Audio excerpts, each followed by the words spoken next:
Good morning, everyone. Welcome back to Daytime. Today we are covering a very important topic, one that can be tough to talk about, but could save the life of someone battling an addiction. Greg Hanley, Alex Terhici, and Daniel Baldwin with SOBA Recovery are back in town. Hi, morning. guys. Hi. Looking very handsome. It's very cold outside, and I like what you've done here. Freezing. It is freezing. It's not like California weather here. Okay, so we're going to do something different. You guys are here every month. We love it. But today, we actually want you to answer some viewer questions. So if you have a question for our experts at SOBA, we do want you to email the questions to daytime@foxsanantonio.com, or you can message us through Facebook or Twitter. It's hashtag SOBA. So I thought we could just start off with a question from a viewer. Is that okay? Cool. I'll let whoever wants to take it, take it. Okay, here it is. It says, I have a child in college. From what I can gather from his Facebook page, it seems he's out drinking and partying every weekend. What's the normal amount of partying expected, and should I be worried? Should I have a talk with him? Well, who wants to take that one? well, if your spring break is more than 2 weeks, it's probably too much. Right? Well, isn't it interesting that the person is asking the advice of whether or not they can talk to their child or not? Mm-hmm. You know, and I would hope that the answer would be, of course you should be able to talk to your child. As Alex and Greg say many times, it all starts with a conversation. Right. You know, so, but I would also want to ask, how old is this child that you're worried about whether College age. Well, but college age can be illegal age to drink anyway until you're a senior. So, you know. Well, I just thought it was interesting that, I don't know if this is a mom or a dad, but that she says what I can gather from social media and the Facebook page, and I bet a lot of parents do keep up with their college-age kid through social media, and so it would worry me as a mom if every weekend I was seeing pictures of my child drunk or partying. I mean, when should a parent step in and say something, and what is normal for college when it comes to partying and having fun? I don't know if there's a normal, there's an abnormal, and we deal with the people that get in trouble. And, you know, kids are going to do what they do in college. It's kind of, it's almost a rite of passage, it seems. But if there, you know, things are happening that there is, you know, bad grades, or they're going to the hospital, or, you know, if you're looking at social media, they're posting pictures of parties all the time. Right. So your impression is going to be that that's all they do, and look in the other places to see what they're doing. Are they showing up for classes? Are they getting good grades? Are they, you know, getting in trouble? And talk to them, like Daniel said. Just see what they say. And I don't want to spend a whole lot of time on the spring break aspect, but it is that time of year. So many young kids, you know, this is the time where they kind of let loose and they go and maybe try some things they've never tried before. Should parents be having a conversation with their kids, even if they're not, say, really worried about them? Should they still have that convo before spring break, or, you know, a time like this in their life? Knowledge is power. You know, I mean, so to be able to turn around and say, hey, if you're, especially for girls and things that occur during these spring breaks, and, you know, make sure, Greg brought up a great point in an earlier conversation about this with me, and that was, make sure you're with a friend at all times. You know, I mean, that's pretty important. There are some, because they're traveling to locations. They're going to Havasu, they're going to Mexico, they're going to Padre Island, you know, whatever. And it's no holds barred. You know, I mean, there's some people down there that are really going to take advantage of the situation if you're not careful. Yeah. Well, and the other thing, too, I would think is that let them know they're not obligated to stay if it gets bad, and that you'll come get them, or you'll figure out a way to get them home, or that they can call you with no judgment and be able to come to safe ground again if things do get out of hand. You're right. It's great to know that your parents, no matter what, will come and get you. They will take care of you, and then we will deal with the rest of it later, right? All right, guys, don't go anywhere. You're stuck here. And again, remember, we do want to answer any questions that you have. So you can email us your questions, and the guys here will answer them, or you can message us through Facebook or Twitter. The hashtag is SOBA. And coming up after the break, the alarming new face of a very dangerous drug, heroin, and how it relates to something almost everyone uses.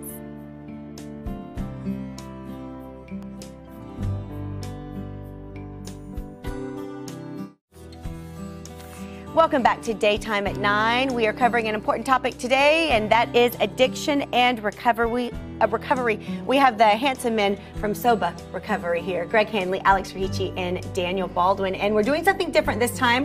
We're taking viewer questions, and this one actually just came in. So I'm going to go ahead and get right to it, you guys. It says, how do you help someone who is addicted to narcotic pain medicine when they don't recognize that they have a problem?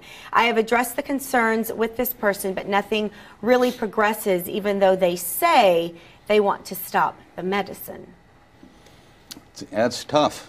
When people get addicted to pain meds, it's an opiate. Usually it's like Vicodin or something like that. And because it's medicine, they think they need it. And we treat a lot of people that have had an accident or something go on, that they've been put on medication like that, and they don't realize that they've already healed, and that that they got addicted to it. The way that they prescribe them, it's very easy to get addicted to them. Right. Keep talking about that to them, and if you can, get them on the phone with somebody that can relate to it. So make a phone call. That's usually the And for plan. people who don't know who to call, they can call you at SOBA. Yeah, for sure. On the same topic, we've actually had, because you always talk about how I also receive phone calls. We've had a lot of local dentists and doctors here that have been practicing a long time that called saying, can I come meet with you privately, because a lot of our patients that had a surgery 2 years ago are still coming and requesting pain meds. And they want someone they to help they don't them know help where to the go. patients. Yeah, they don't know where to go. They don't know. And there's some things that go on when somebody are really addicted to medications that you can point out that are specific. Are you counting your pills? Right. Do you make sure that before anything happens you have a good supply and a stock? Are you running out of them before the prescription is over and having to go to another doctor? Any of those things are like, absolutely, this is somebody that's addicted, and call it what it is. Right. It is, because they're not doing heroin, doesn't mean they're not a drug addict or addicted, and don't be afraid to talk about it. And that denial, and this was a great thing that was given to me by somebody who was a counselor, and they said, well, then all you have to do is say, well, then if you're not having a problem, and I'm wrong about this, you wouldn't mind if I held on to the pills and dispensed them to you once every 6 hours when you need them. Just ask me and I'll give them to you. And watch the person go, no, you can hold on to them, and suddenly they're going nuts because they're taking 5 of them an hour. That makes sense. But initially they'll probably say, sure you can, and then you'll find out in 2 days, that they can't do it. No, that makes perfect sense. And you mentioned earlier heroin, and we found this article, and it talks about the new face of heroin addicts, and that's moms and stay-at-home moms. And it talks about how, people, they never think it could be a mom, but it could be anyone. And then the article goes on to say that a lot of these moms are getting addicted to heroin, but it starts with prescription pain medicine, getting addicted to that first and then moving on to heroin. So I wanted you guys to break down, if you could, some of the signs that someone may be addicted to prescription pain medicine. We have the top 5, and one of them says increased use, which you just talked about, when they're using more than they're supposed to be in an allotted amount of time. Yeah, they do what's called doctor shopping.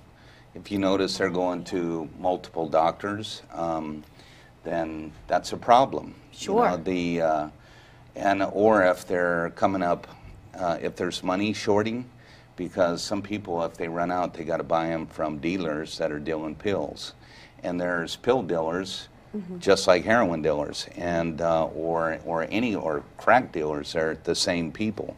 And the thing about it is that once you start getting pills from a dealer, sooner or later you're not going to be able to afford them, or the dealer's going to go, for $10 you can, you can get the same thing as off this pill, and that's where the moms start using heroin. Another one it mentions is changes in appearance and behaviors. What kind of changes in appearance? What physical changes are we talking about? Well, you're going to look really tired. People are not, they're not eating, they're not sleeping properly. So eventually it's going to show in wear and tear. And behaviorally, you'll notice too, very short, quick to get angry, Lots of ups and downs. Yeah, and big downs. spikes. Yeah. When Big it just spikes. wouldn't make sense normally for Yeah. them to get that upset about it. Opiates in particular too, I found that suddenly people just don't care about things as much. Even that taking care of the house, if it was a mom, if that was her one of her responsibilities, that they let things go, responsibilities. Also, withdrawal from friends and family, defensive when discussing medication use, as you mentioned, and obsessive behaviors around medications. What does that mean? They get really Obsessive creepy. behaviors. If you get near their medication, you can tell that they get very anxious, or if you talk about it, anything having to do with their stuff, they act really differently right away. It's kind of like if you caught a kid lying about something, they get really anxious and defensive. It's the same thing with, I've had people come in with a huge amount of medication, and you can go to the doctor and get multiple kinds just based on, I have a bad neck, my back hurts, my this, and I've seen them come in with, well, this one isn't working, so they'll give them something higher dose of something else, and they end up with this whole, I mean, if somebody's at home and they have a whole pharmacy-looking thing going on, something's a problem with that, for sure. Something's off. You shouldn't need 9 different types of painkillers at all. Yeah, I got you. And Greg pointed out a great thing about, they've had the surgery, the dentist or the doctor, It's Alex said, over. okay, and suddenly there's that phantom pain is coming back again, and you'll hear them whining about it because they're setting it up. So they're going, my neck's really been bothering me again, and suddenly they're off to another doctor and they're shopping for the doctor because they're setting it up. Or they go to the emergency room. That too. I've heard of that a lot too. Yeah. Where it's a different doctor every time when Yeah. you go there. So, okay, gentlemen, well, we have more viewer questions, several more that we want to get to after the break. So if you have a question, you still have time to get those to us. You can email them, daytime@foxsanantonio.com, or again, send a message through Facebook or Twitter. The hashtag is SOBA. We'll be right back.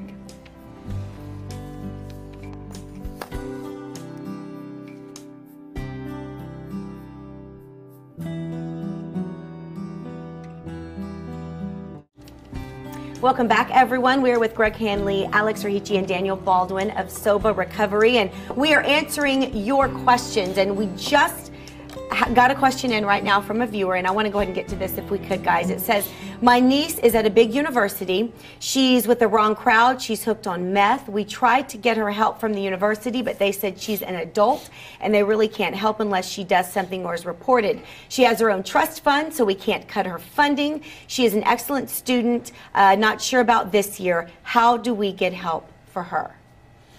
That's really tough. So with meth people, it's different than people who are on other drugs or alcohol. People who are doing other drugs usually know something's wrong, even if they don't admit it. People who are on meth, they don't realize they have a problem.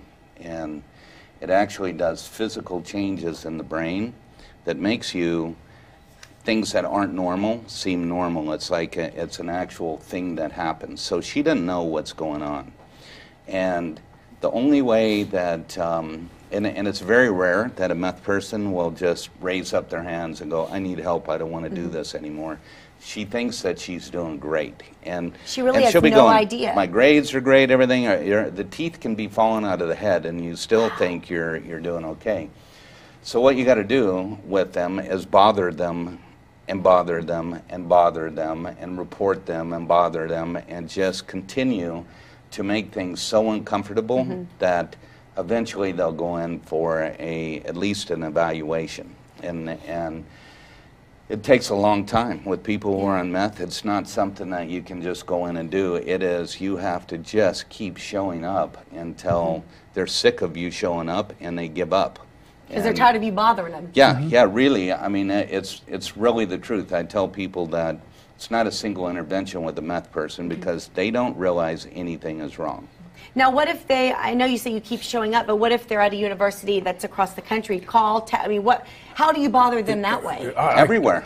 Well, and I can tell you that and these gentlemen will testify, you can usually tell, watch their Facebook, watch their stuff like that, the social media. If they're writing and tweeting at 2 o'clock in the morning, they're using it that time. You can call for a wellness check every day for a month. And the cops are going to show up at that door to make sure they're okay. And if the cop looks at her and goes, I'm sorry, are you under the influence? They'll arrest her right then and there. Right. God, but as a parent, you know, and we were talking about this during the break, I would think it would be so hard to not want to protect them, not want to keep them from getting arrested, but sometimes that's what it takes, right? You are protecting That's the them. other choice. The other choice is sooner or later something's going to happen. Meth people can't do that indefinitely, even if they have a lot of money. They're going to crash a car, get in trouble, get arrested, and generally, probably most often than not, I get people who are meth addicts in treatment that are court ordered, and they have no choice. Right. And it is, but the main thing is don't give up. It's just keep the conversation open and understand that you're dealing with a crazy person. Right. They are not in their right mind, and Yeah. you really can't reason with them. I want to get to one more question, if we could here. This gentleman says, I have a friend who has a beer or two every single night. He doesn't get drunk, just always has a drink. Does this mean he has a problem? Should I say something? We've been friends for years. Well, if you want to get him mad at you. But is that normal? I mean, for someone to have a drink every single night, even if it's one or two? It can be pretty normal. Yeah. If it's affecting the friendship, attitude, not waking up, going to work. Yeah, there are consequences. Yeah. You know. Well, the thing is this, people, even including my mom, who's 94, she drinks scotch at night, and she asks me if she has a problem. And I said, does it interfere with you having a good life? Okay. And it is, you know, that's the question. Does 2 beers after work interfere with somebody having a good life? Probably not. Yeah, the answer is leave him alone. Yeah, he's You know, doing okay. Have a beer with him if you can, Yeah. you know, and talk about something else. But no, Gotcha. it doesn't sound like it. Okay, so if he's doing okay, everything else is on track, he's good. Yeah. Okay, thanks Not guys. spiraling out of control. Is Got he it. shooting heroin with Got the it. beer? That's or, a problem. Yeah. Now, we're not talking German steins like just this a big beer, or something like- with a straw. Like one, and we're done. All right, guys, don't go anywhere. We will be right back with resources available right here in Texas and San Antonio to get your loved ones on the path to recovery.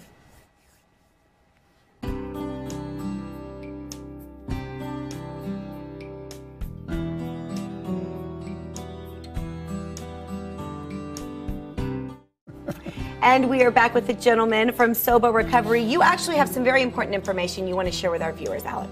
Well, more than, I mean, we were just talking about, they're putting fentanyl, is what it's called, in heroin right now. And we keep talking about how there's an epidemic across the U.S. Easiest thing to do, don't listen to just us. Go to Google, everybody knows what that is, and put in just the word heroin, and then click on news. You know how there's images, video? Click on news and see how much stuff is going on. There's something every 3 minutes in this country with the word heroin. Okay, good to know, and that's great information, Absolute especially for parents epidemic. too. Yeah. Parents out there that are watching. Now, if someone is, they're not sure if they're dealing with an addiction or not, or they have a loved one who they're worried about, they have no idea what to do, they can call you at SOBA. You will tell them what to do, right? You will Starts the hold their phone call. hand. Yeah, and there'll be specialists who answer the phone, and they know how to talk to somebody and find out what's going on and if we can help.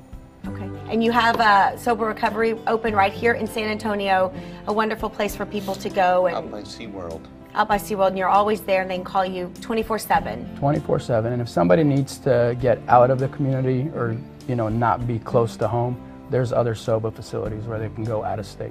Okay. So. Gentlemen, thank you so much for being here. It's always so wonderful to see you. Thank you for everything you're doing for people in San Antonio and just throughout the country. So we appreciate it. Good to see you. Good to see you. And we will see you guys tomorrow.